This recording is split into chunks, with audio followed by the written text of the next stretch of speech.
Good evening, good evening. It is March 27th. It is a Sunday night.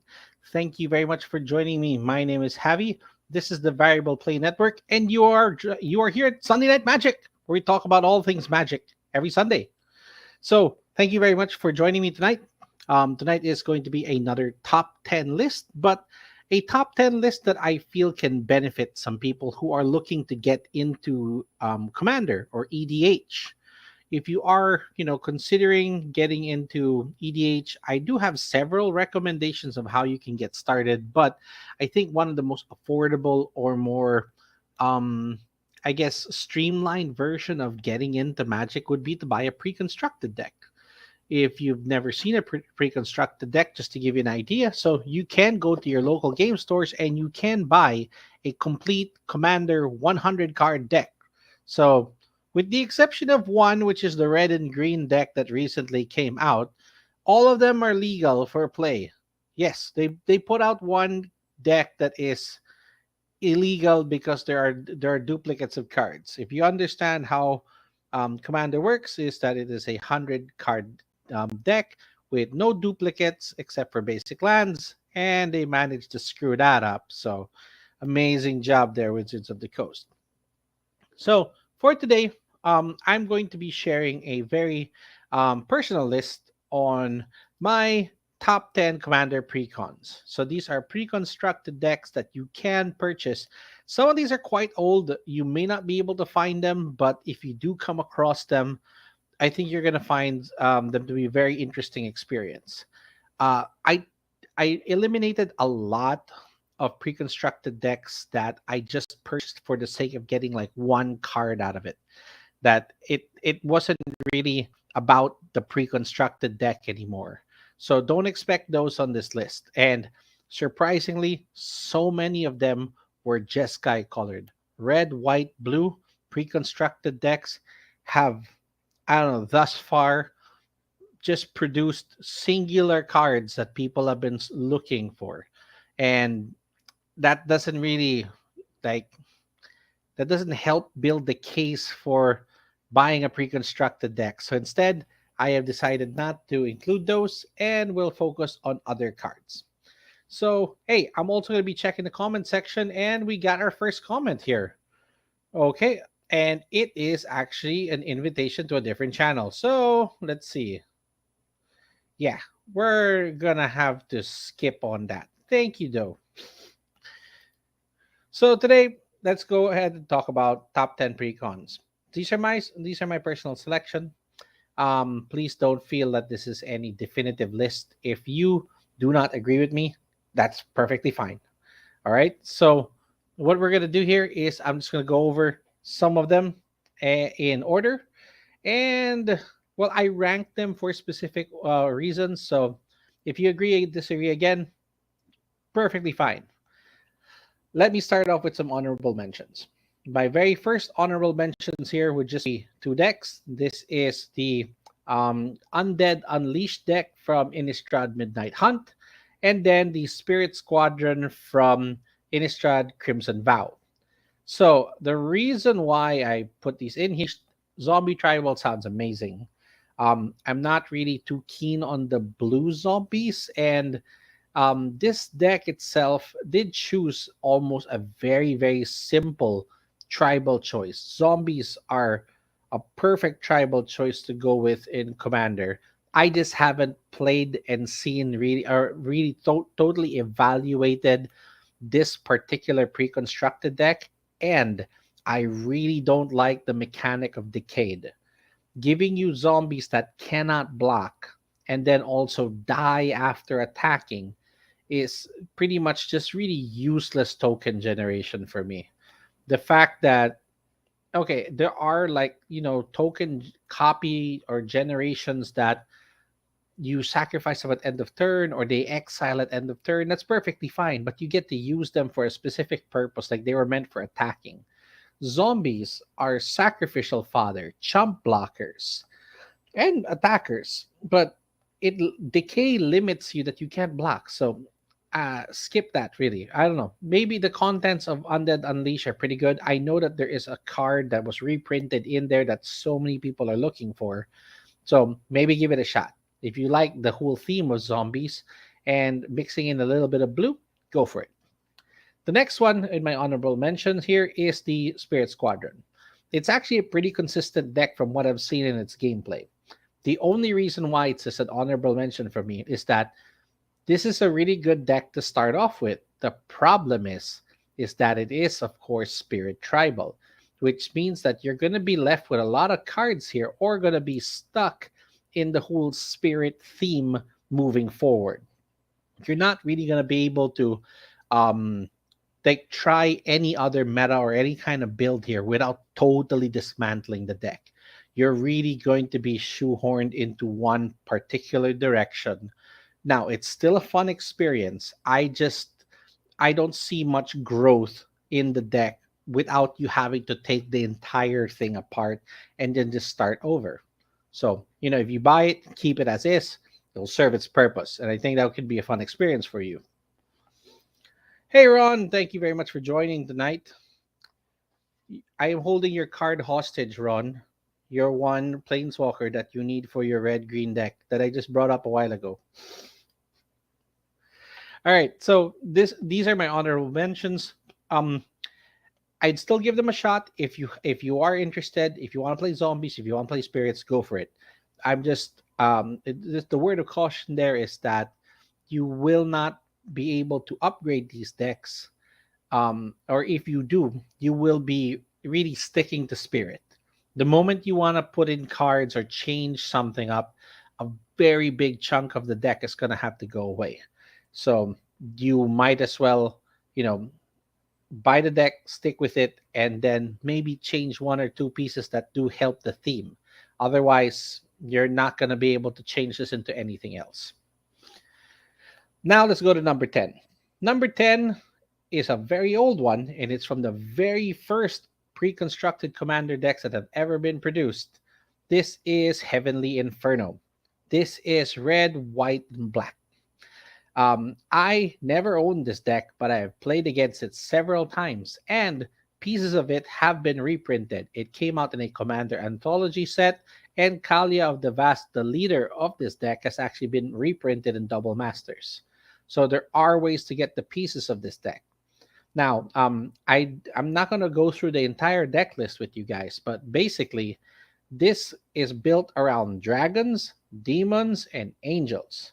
So when you buy this deck, you are at least getting 3 different tribes that you can kind of mix and match, that you can carry this over into any other builds.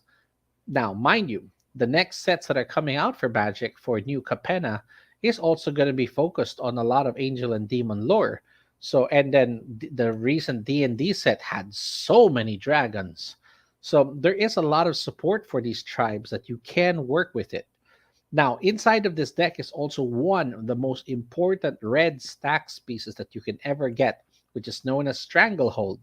Stranglehold prevents any opponents from taking extra turns or searching through their libraries. That card is so painful we're talking close to anywhere between $10 to $20 in value for that single card. And it's something that red shouldn't be able to do, but that enchantment exists and makes it so painful. This entire thing is built around cheating in dragons and angels. And all you need to do is attack with Kalia and probably try to keep her alive.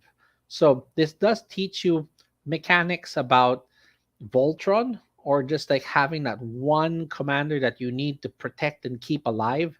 And then it introduces three tribal themes that you can work around with. It has control, it has removal, and more importantly, also plays with the mechanic of bringing creatures in for free. So it's a nice way of kind of setting you up for advanced gameplay archetypes. So I think that this is a really good pre-constructed commander deck for anyone that is starting. But since this is a very old one, it's not really in an affordable range anymore. But you know what? If you go through the list, you'll be surprised. If you look at the deck list and buy these as singles, they're surprisingly affordable.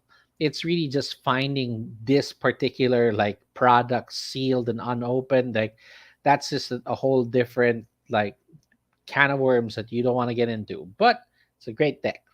And it comes in the colors of Mardu, which we're also going to be featuring a little later on. Something to think about. Number 10, Heavenly Inferno. Number 9 is also like under, I believe this is the second set of commander decks that they released, if I'm not mistaken. So this is Mind Seize.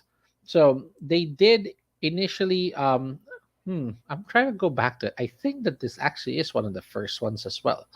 But this is like the original packaging, if I'm not mistaken. So Mind Seize is a Grixis red, blue, and black deck that their commander Jaliva leads, and Jaliva is quite a impressive commander. As a 4 to cast 1/3, she allows you to hit opponents, and when you do, you get to cast spells for free. And that's actually from the top of all of your opponent's libraries. So it exiles cards from everyone when it comes in, and then you get to cast stuff for free. So you are essentially stealing your opponent's win conditions and even important pieces. And the commander damage means it's a 1/3. It's almost close to impossible to get to maybe 21 with her. But the idea of just using your opponent's material against them, you get the save hand. So this is actually a really good representation of what red, black, and blue can do when they like combine their forces and become a very control driven deck. This one is again a little bit more advanced, but I really enjoyed playing against it. I also did enjoy playing it, so much so that I did seek out the pieces individually rather than buying the pre-constructed deck, mainly because I couldn't find a printed copy of it. So if you are interested in this, you're probably going to want to find the deck list and buy the singles. But trust me when I tell you that when this deck gets to you and you want to upgrade it, it can pull off some of the most degenerate broken combos in Magic. Now, if that's not your thing, there are other decks that we're going to be covering. So let's go ahead and move on now. So that was number 9, Mind Seize. We're going to number 8. Number 8 is Merciless Rage. So Merciless Rage is actually very interesting in that it came out of a commander cycle that every deck was 3 colors, with the exception of this, which was only 2. I don't know why they decided that just one of the decks would be a 2-color deck, but needless to say, it almost also looks like it's supposed to be vampire themed.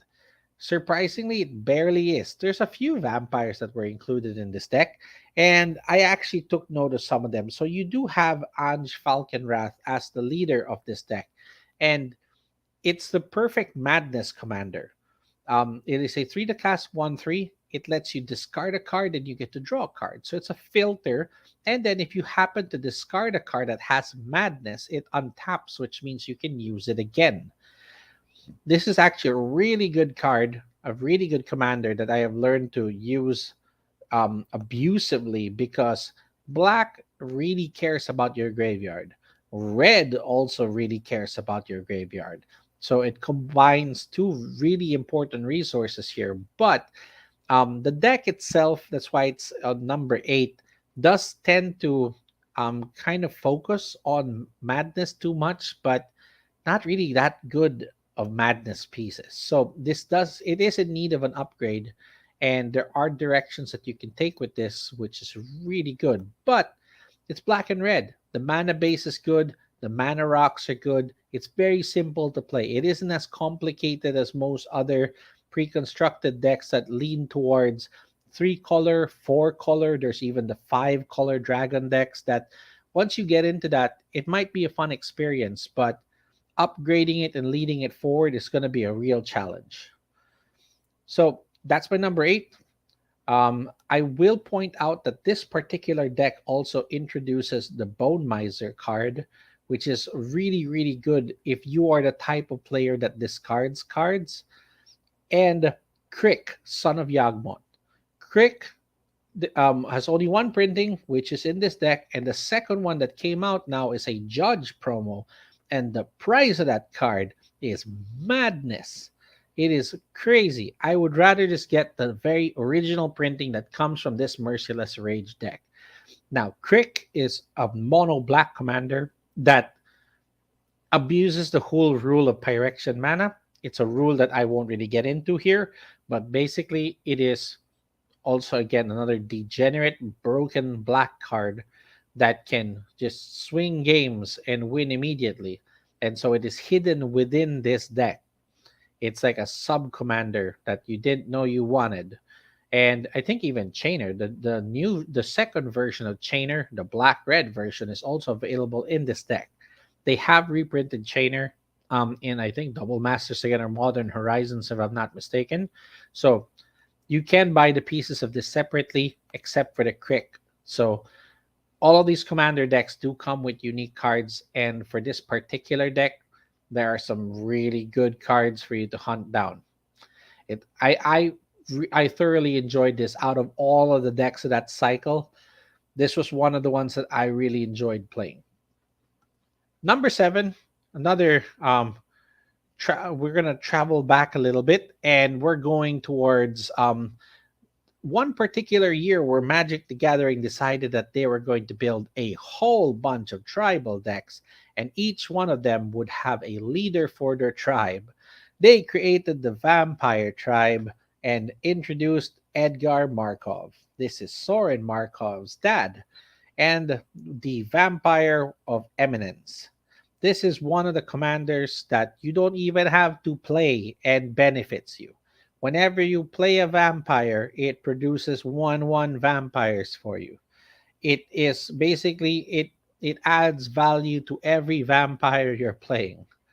If I could take the Anj cards and like shift it over in here, this is like really a really good start into vampire tribal.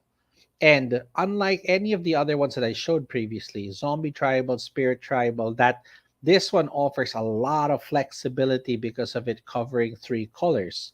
Now, you might be again shoehorned or just blinders focused on vampires, but you'd be surprised at the range and options for vampires. Mind you, there have been 3 revisits into the world of Innistrad. That is 3 blocks worth of cards. And then there are just the standard vampires that you can get in other sets. And then they also have the entire Ixalan set that also introduced white vampires. So you do have a great range of creatures that you can put in here. And the commander itself, well, you never have to worry about commander tax because you're probably never going to cast Edgar Markov. So okay, that's number 7. Let's move on to the next one. Next one is a deck that is actually very near and dear to me that I really enjoyed playing, and I actually have him right here. So here we go. It's still here. I still play this. This is the Planar Portal, and this is headed by Prosper Combown, another black red deck. Funny, you've seen a lot of black red here today. So, this introduces the whole concept of playing cards from exile. It's a little advanced and complicated because you're really playing out of different zones and not from your hand. But it is one of the only decks that I can think of from pre-constructed that really has like a draw engine, so to speak, built into it. And that having a 1/4 death touch, you're probably never going to attack or win by 21 damage with Prosper, but you have an amazing blocker that you never have to worry really about any massive threat unless they're flying, that opponents will not want to lose them, so they're probably not going to attack you anyway. This deck itself, it has a couple of really nice pieces that I personally took note of. So I would have put this a little higher. It has Grim Hireling, it has Hellish Rebuke, it has Prosper. Even the secondary commander in here, I cannot pronounce the name of this black red beholder thing, but this deck is actually really good. The problem is that it just draws so much hate. That's why I put it in number 5. It's a great pre-constructed to start, but black and red really kind of sets you down a very different path that upgrading would require some quite expensive cards, and you're kind of going to be really limited to certain paths to take here. This is not built as a reanimator. This is really built as like an exile and build a lot of mana type deck. So I've upgraded Prosper and made my own personal version of it. And I only even took 4 cards from this deck into my version. So you're going to leave a lot behind when you start upgrading. But as it's built currently, it's actually a really good deck. I would encourage people to give it a try if you can. But there, just be warned that it's a little bit more complicated than your typical commander deck. But at least it's only in black and red, so the mana base is pretty good, and you actually get some really good mana rocks in this. Like the black red talisman or talisman of dominance is in here. Great reprint that they should really bring back all the talismans if possible. Hey, Nico, thank you for joining. Yes. Okay, let's see. Easy to upgrade. Just remove the gold cards, add some ways to convert treasure. Yep. It's a quick upgrade really. If you just if you have specific pieces or a specific direction you want to take with this deck, and red has so many new exile card effects that you can pair with it. Like I ordered a bunch of them recently, and I really have to take out a lot of cards out of that deck to make room, but I think it's going to be worth it. Oh, here we go. Thank you. Okay, Karazikar. Oh, Karazikar. Okay, there. That's how you. I guess that's how you pronounce it. Okay, he's better on his own. Okay, interesting. I don't know if I'd ever play the Karazikar on his own as a commander deck. I'd still play Prosper. But thank you for your comment. Thank you. It I think that this is worth the purchase. The pieces that you get in here are very useful. It can carry over into different deck ideas that you have in mind, so it's going to be worth your time. Let's move to number 5. Number 5 is built from scratch. Now, just so you know that you can, this is like I think 2014 or 2015. It's like so. It is one of the very first times when they made monocolor commanders, and specifically planeswalkers that could be your commander. Nice thing is that the ready has been reprinted multiple times, and the pieces of this deck are actually you can purchase them separately and find different pieces and build this yourself. But this is an amazing toolbox. This is red and artifact synergy. It is really, really good. Here, let me go over some of the cards that you have here. So you have the Ready Scrap Savant as the commander of the deck. You have Goblin Welder, which is an amazing goblin that can't you sacrifice an artifact to get an artifact from your graveyard. So you can give up a 0 to cast artifact and get like the biggest thing you have from the graveyard with no drawback. That is crazy. So having that is that it opens up that once you begin to upgrade and get amazing artifacts into the deck, the ready can even give you an engine to discard it, and then you can bring it back in with the welder. Next, you also have Feldon of the Third Path. Feldon creates tokens of artifact creatures in your graveyard. So it makes free tokens that I think that they do die or sacrifice at end of turn, but you can even build a deck around this to make some amazingly lethal creatures. There is a Junk Diver. With Junk Diver is a very good reprint also, that it's an artifact creature that lets you get artifact creatures from the graveyard or artifacts.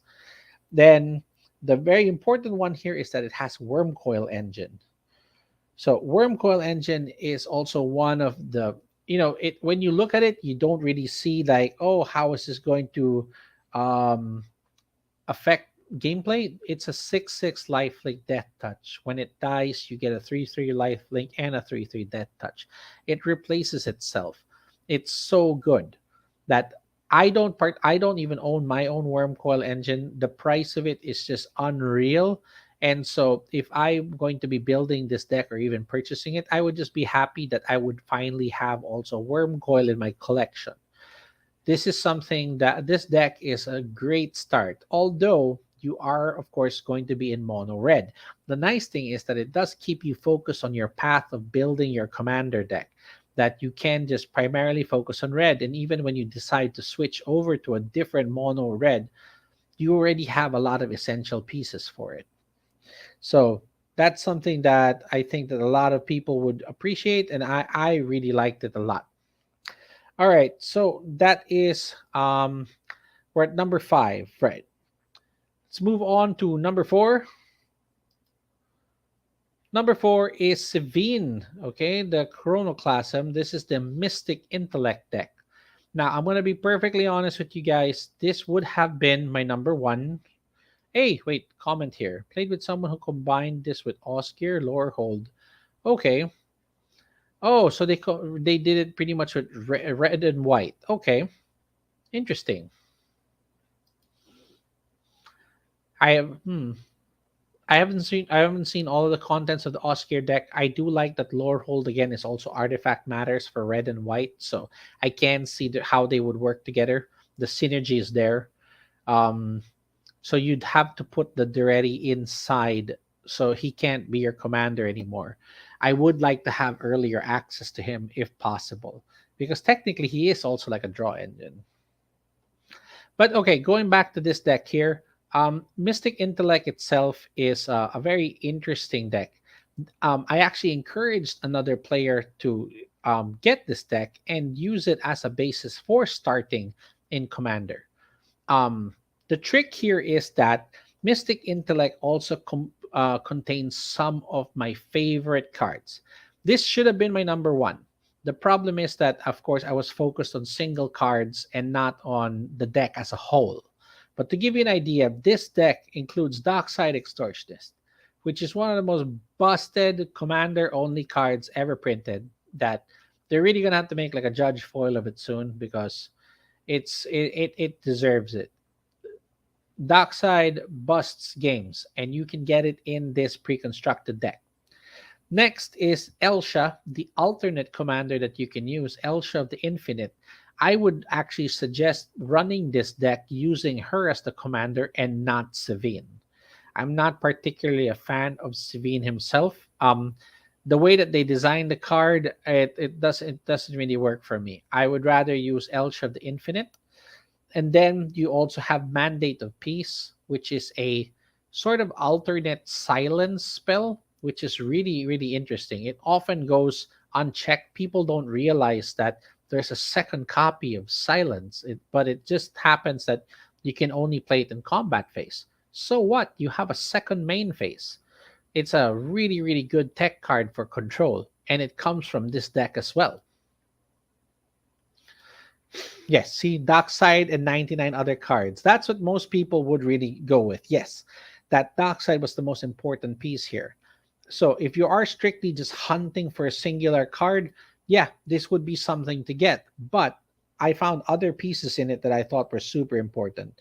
Mandate of Peace and Savine's Reclamation Savine's Reclamation is actually an amazing piece for CEDH or competitive EDH.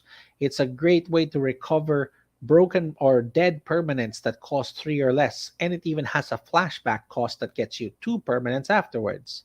So there's so many good pieces in this.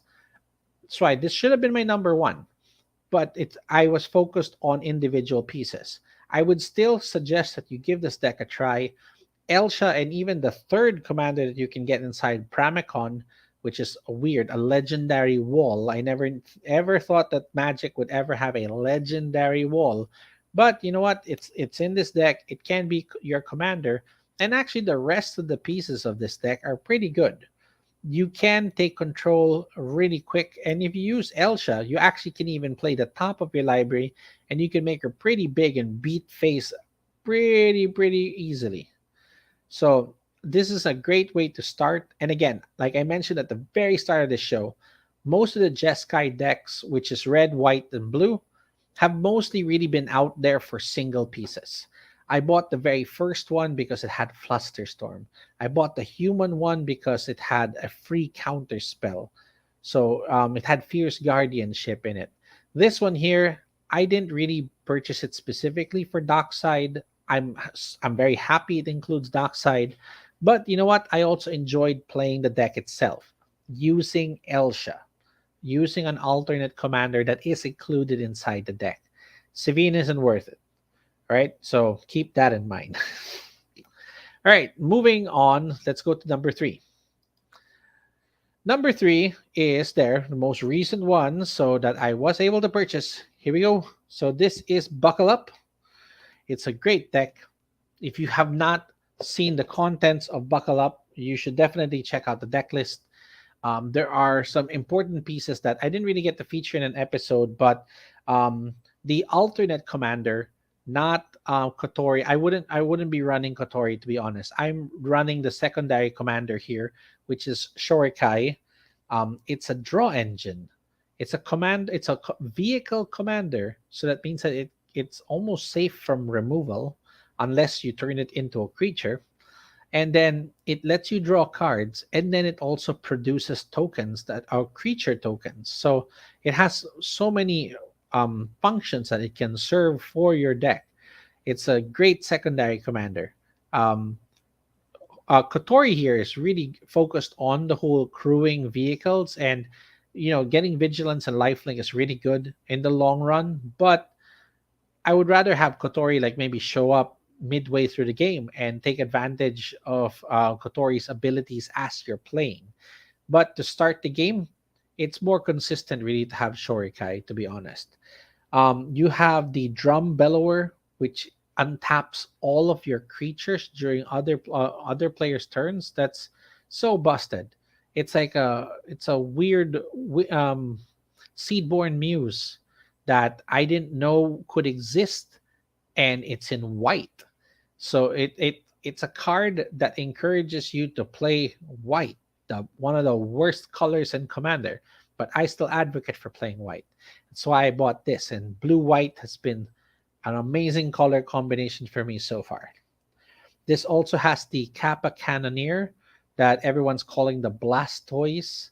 It's making waves in Vintage. It's a great 4/4 that you can cheat in using artifacts. Every time you play an artifact, it gets bigger, and it has massive protection with Ward 4, which means that your opponents have to overpay just to get rid of him. So there's some good pieces here.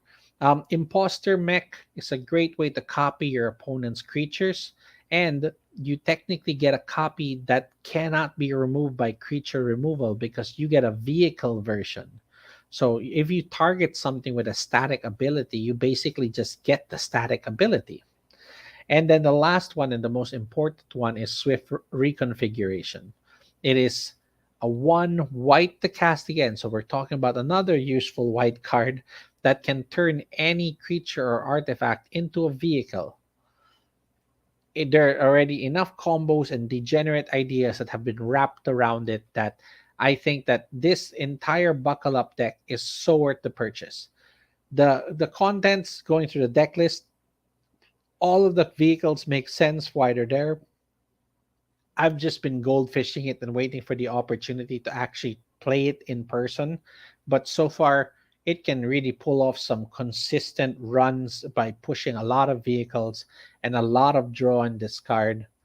I think that in the way that they've been fixing and adjusting the power levels of all of these commander decks thus far has been really good and promising. So if you are looking to get started in commander and you're thinking that maybe I want to get into a pre-constructed deck, this would be one of the very first ones that I would recommend, mainly because it is readily available, being a brand new set, and it introduces you to blue and white. Which again, white isn't the best color in Commander right now, but blue also has a lot of really good resources. And since this is artifact focused, you get some really good vehicles, you get some really good mana rocks, and you have a lot of pieces that can carry over into different themes once you decide to upgrade.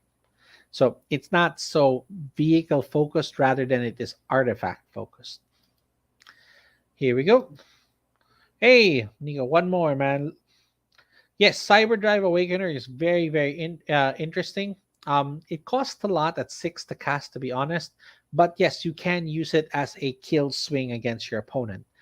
It turns all of your non-artifact creatures into artifact creatures that are, I believe, 4/4 if I'm not mistaken. So yeah, you can just it take someone out pretty quick with that. And Ron, yes, it feels stumpy because if you're using short guy, he is an 8/8.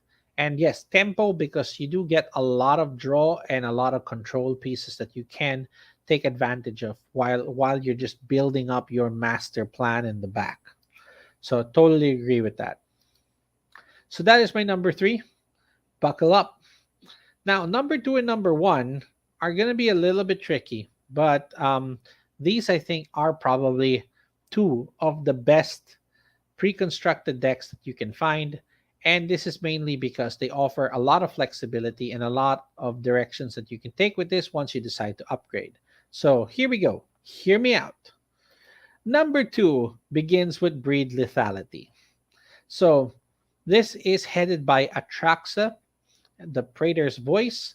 And okay, this deck is 4 colors, okay? And this is it's been reprinted, and there are pieces that you can find in other reprints. Just like Double Masters does have a reprint of Atraxa, even with the showcase art. And there are some really good pieces here. So first you get Atraxa. You get a reprinting of Scavenging Ooze, which was also one of the very first Commander unique cards that came out in the green, white, black deck. You get Rayhan, you get Ishai, and you also get Ikra. So you have 3 dual color partners that come out of this deck that you can even replace Atraxa with them and still meet the 4 color requirement. So partners have proven to be some of the most useful creatures that they've ever created in Commander. And if you look here on this box art, you'll see that it says in the bottom left that this does come with 4 legendary foils. 3 of those are partners, mind you. So keep that in mind. This deck is focused on counters, different kinds of counters, smashing face, pumping up creatures, and just overall abusing the ability that Atraxa gives you at the end of your turn to proliferate, which is to add a counter on everything. If you manage to just put in poison on your opponent, even just 1 counter every end step, you can progressively add that and just take them out after a while. And having a flying, vigilance, death touch, lifelink commander means that Atraxa can just stand still and gain you 4 life every turn, and even play as a blocker that no one wants to go up against. It's a really good deck that I would highly encourage everyone to give just try it out if you can find it. But you know what, you're going to be surprised with the price. But 4 colors means that you have so much flexibility when you decide to upgrade this and just go down the path of Magic that you think is your proper playstyle. Oh, here we go. Oh yeah, you know what? When Ron featured the buckle up, that was also it kind of made up my mind to get it myself. So I was really considering that. Hey Clint, good evening. Thank you for joining. Thank you. Dude, when are we gonna play again, man? You have your Dungeons and Dragons black, white, blue deck that we haven't really gone up against in quite a while. So that's another precon that I was considering, but I never really got to try it out myself. So I did actually end up building my own dungeon commander, but it is mono black. So it's a very different experience, I think. So let's move on to the final one. We're going to number one. This one has a little bit of personal bias. This whole breed lethality deck could have been number one, but I just really have like my heart goes out to just artifact builds. I love artifact builds. And there is one deck that has all four of my favorite colors all combined. And this is the Invent Superiority deck. And it is led by Brea Ethereum Shaper.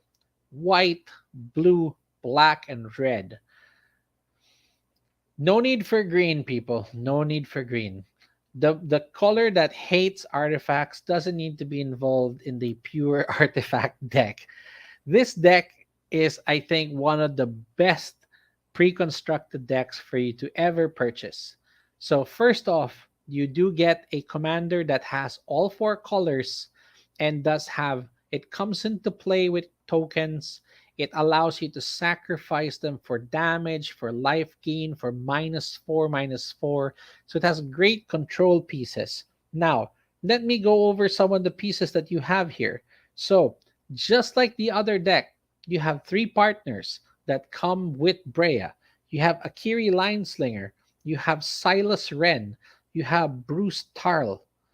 So you have already three really, really important commanders there. That Akiri is built on her power being based on the number of artifacts you control, and then is also a vigilance attacker, which is great. Silas can let you get artifacts back from your graveyard and recast them. And then the last one, Bruce gives double strike, which makes damage just so much bigger. So you have great combat mechanics, grave recurrence, and then even artifact matters to support Brea. Next, inside of this, you have a reprinting of Baleful Strix, which I mentioned from the very first one from Mind Seas. Mind Seas, which was number 9, was the very first printing of Baleful Strix. It's included in this deck. Next to that, you also have Duretti. So I did show Duretti Scrap Savant, a mono red commander. It is in this deck. So you get that as well. Let's see, what else do we have on the list here? So you have Brea, Bruce. Yeah, so you actually get some pretty good pieces in here. It's all built around artifact matters.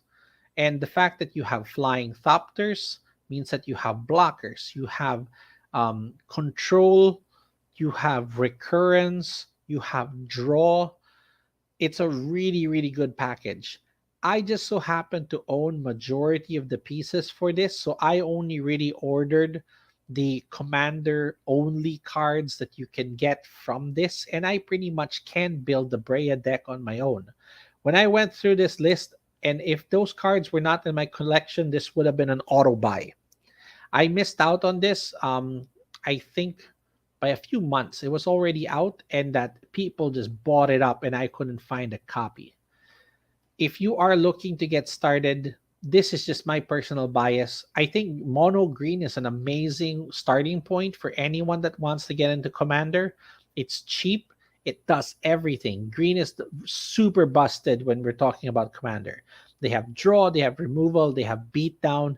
The only thing that's missing from them really is maybe flyers, but they have reach and they have ways to deal with that. They have even permanent removal. They have artifact hate, enchantment hate. They have so much going on for them. They can even gain life if they wanted to. So there's so much that can do that it's almost default and automatic. But if you're really looking for something that is like more focused, or if there's something that you particularly enjoy, or your play style for Magic, there are so many pre-constructed decks that you can look into.